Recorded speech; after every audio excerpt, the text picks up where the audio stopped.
Psalm 29. I don't know how my psychologist friends will analyze this, but for some reason I enjoy a rainy day. I really do. Especially if I have a day off and I can just stay home and enjoy a rainy day. There's something soothing about standing at the window and looking out and seeing the clouds and the rain and even hearing the thunder. Now, if I were out delivering milk or mail or something like that, I'm sure I wouldn't want to see a rainy day come.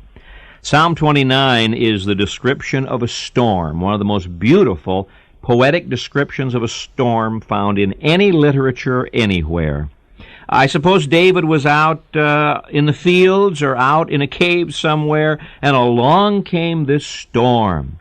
However, when the storm comes, I like to be in a shelter watching the storm. I don't want to be out in it. That's dangerous, and it doesn't feel too good.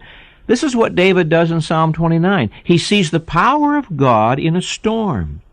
Now, before the storm starts, he says this, "Give unto the Lord, O ye mighty, give unto the Lord glory and strength. Give unto the Lord the glory due unto his name. Worship the Lord in the beauty of holiness."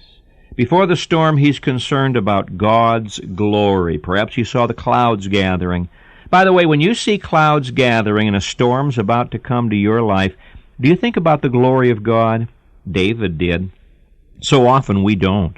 So often we think of escape rather than the glory of God. Then verses 3 through 9, you have the storm described. The voice of the Lord is upon the waters. The God of glory thundereth. The voice of the Lord is powerful. He sees the lightning and he hears the thunder. There's a sequence here that's rather interesting. The voice of the Lord breaketh the cedars. The voice of the Lord shaketh the wilderness.